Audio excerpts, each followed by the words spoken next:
И од денес прочитаниот апостол се гледа дека уште во апостолско време има обиди да се поделат христијаните. Како што ги соопштува имињата на поделбите апостол Павле, едните се делат како Павлови, другите како Аполосови, третите како Петрови, односно Кифини. Меѓутоа, поривот за поделби кај човека не е само од тоа време, од времето значи на првата црква, туку првите поделби во самиот човек и на човекот со околината во која што живее настануваат уште со падот Адамов. Некои од оците ги кажува дури на број колку се тие поделби, како што е да речеме Свети Максим исповедник, кој кажува дека има 5 поделби, кои сите треба да се надминат, почнувајќи од онаа која е најочебијна во овој свет, а таа е поделбата на човекот меѓу машко и женско. И затоа на друго место ќе каже апостолот дека во Христа нема машки пол и женски пол, туку сме едно во него. Значи, поделбите настануваат во она време кога човекот, првиот човек, а понатаму и сите генерации после првиот човек, паѓаат во грев, а гревот во суштина е промашување на целта на животот. Тоа значи промашување на целта да се стигне за време на животот во заедница со Бога. Тие поделби подоцна во историјата на црквата се продлабочуваат. И навистина почнуваат да се делат луѓето не само на Павлови, Аполосови и Петрови, туку почнуваат да се делат и според народот или нацијата на која припаѓаат, или според положбата во општеството која ја имаат, и така настануваат различни расколи во црквата. Но тие се најнеприродната работа за црквата.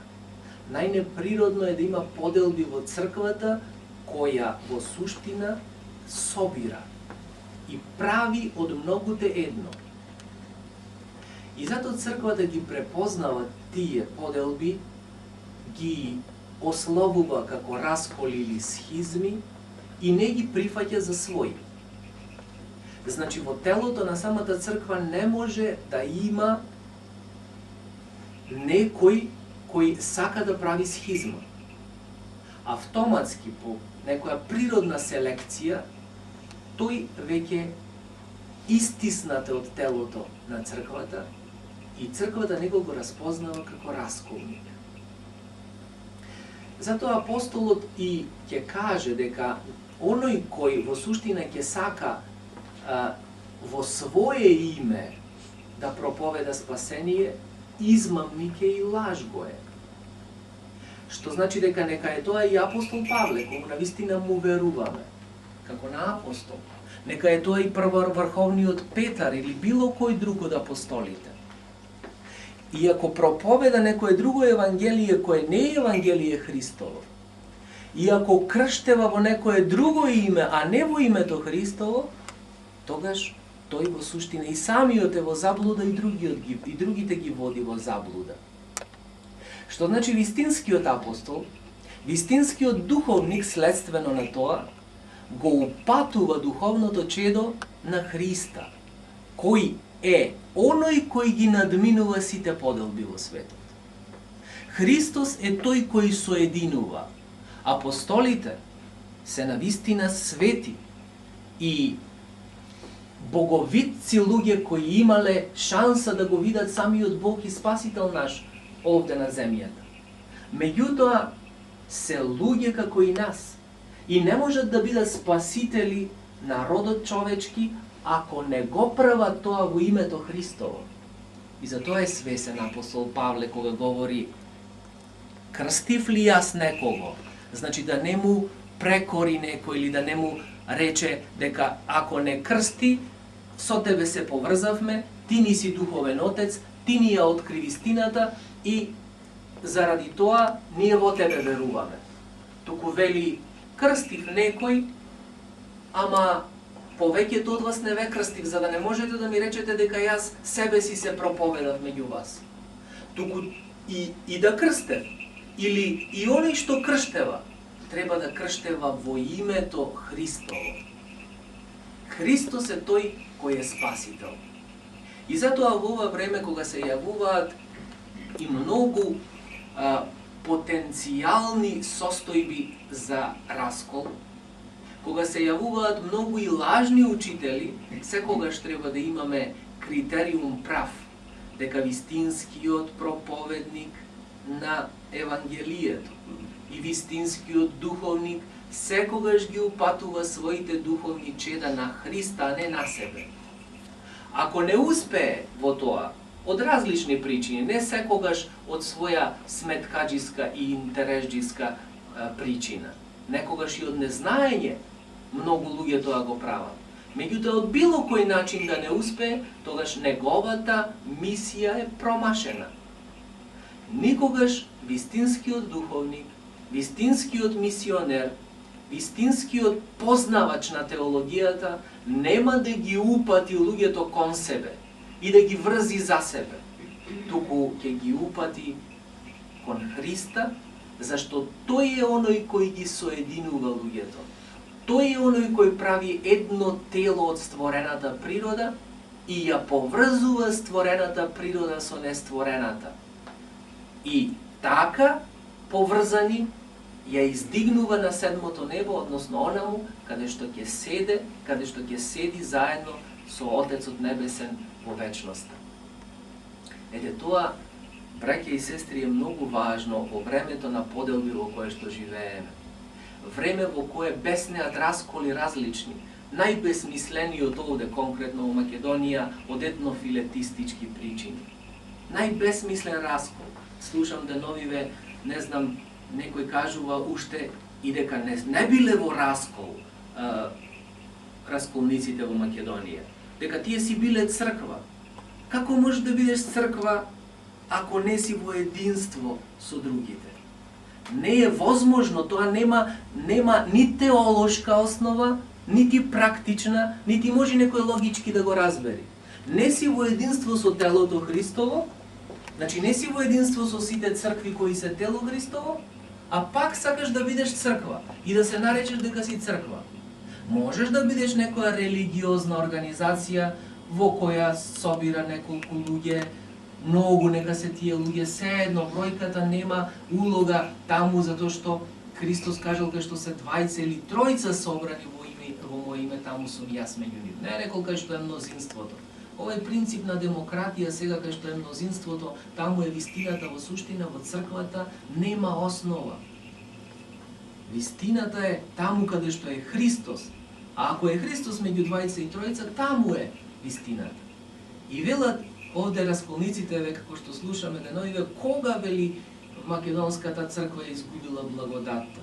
Онај момент е изгубила благодатта кога не е со Христа веќе. Зашто не може, неприродно е да биде и расколот со Христа и црквата со Христа. Не може кога Христос е еден. Значи, не може да се проповеда и дека можеш да бидеш Павлов и Петров и Аполосов и да бидеш Христов. Може, ако знаеш дека ниту Павлов, ниту Петров, ниту Аполосов не те спасува, туку те спасува Христов. Во тој случај да. Меѓутоа, ако мислиш дека те спасува Павел, или Петар, или Аполос, во тој случај никогаш нема да имаш спасение.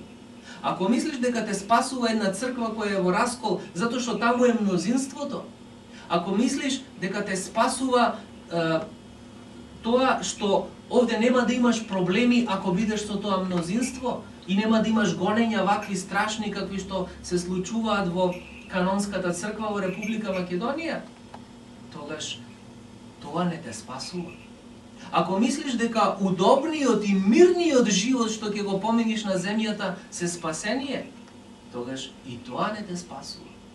Затоа што Подобро овде да имаш борба, каде што е навистина рингот за борба, во местото каде што треба се победи смртта, а тоа е тука на земјата, отколку да имаш немир во вечноста, во адот, каде што навистина ќе се префрли ваквата мачна состојба која овде ја живееме на земјата за вечност во адот. Затоа, браќи и сестри, секогаш да имаме на ум дека единството на црквата е суштина на црквата. Тоа не е некаков додаток. Тоа не е украс еден, како што ги украсуваме храмовите со мермер или со некоја друга украсна материја. Тоа е суштина на црквата. Не можеш без единство со Бога и без единство со сите други цркви кои си во Бога да имаш спасение.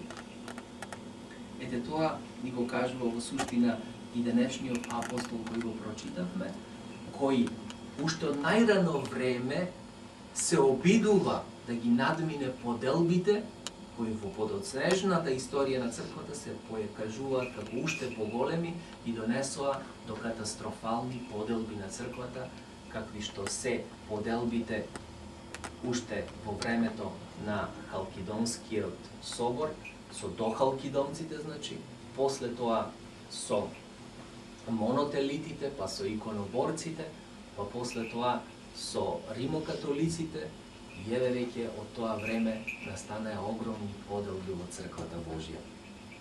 Со Божја помош треба да очекуваме, а и самите да работиме на тоа, да не правиме барем ние поделби, ако сме свесни за тоа дека поделбите во суштина се противни на самата природа на црквата. Да не сме ние тие причинители за поделбите. Ако сме навистина прибрани и собрани духовно, ако сме интегрални во себе и со себе, ако имаме, значи, едно единство со самата наша психосоматска природа и воспоставиме единство со Бога, нема никогаш да бидеме причинители на поделби. Зашто едноставно, ние сме целосни битија со самата психосоматска наша конструкција, целосни битија во единство со Христа, целосни битија во единство со црквата и нормално ќе биде да бидеме во единство со сите други кои се во таа црква. А оние кои не се, непријателите, пак ги љубиме, како вели свети апостол, свети Максим Исповедник, на еден друг начин, како непријатели. Како што ни заповеда самиот Христос да ги љубиме непријателите. И во суштина, кога пријателите, браќата наши ги љубиме како самите нас, како пријатели наши, и со нив сме во единство, а непријателите ги љубиме пак, ама како непријатели, свесни за тоа дека можат да ни напакостат, ама пак ги љубиме затоа што им оставаме отворена врата. Тоа значи да ги љубиме, значи да не ги пресечиме сите врски со нив. Тогаш немаме едноставно простор и можност да се разделуваме, да се расцепуваме во себе. Постануваме интегрални битија, целосни битија, целовити битија. Тоа значи црковнословенскиот збор исцеление. Често пати тоа е, значи, антипод или спротивен збор на болест. Кога е човек болен, тој е разграден, разделен, расцепен. Кога е исцелен, значи тој е цел. Во суштина, спротивно на болеста е исцелението. Да бидеш цел, да бидеш потполн. Значи тоа да бидеш здрав. А да бидеш здрав, значи да бидеш прво здрав, единствен со својата психосоматска структура, единствен да бидеш со Бога, чие тело си, како христијанин, и единствен да бидеш со сите други кои се во тоа тело. Ете, тоа е суштината и смислата на црквата, браќа и сестри. Таа суштина да ја држиме како зеница во окото, затоа што таа не прави да постоиме, ние немаме додаток друг на постоењето. Без таа суштина ние и не постоиме. Ние сме една ветрушка во просторот и во времето, која може веднаш да се изгуби. Не држи во постоење силата Божја. Зошто? За да ја извежбаме нашата слободна волја, да се покажеме вакви битија, целовити, интегрални. Господ нека ни биде помошник, нека не упати во тајната на соборноста и нека ни даде сили да ја промениме нашата волја гномичка во волја Божја и она што ќе биде дело на нашата волја да биде дело на самиот Христос во нас. Амин.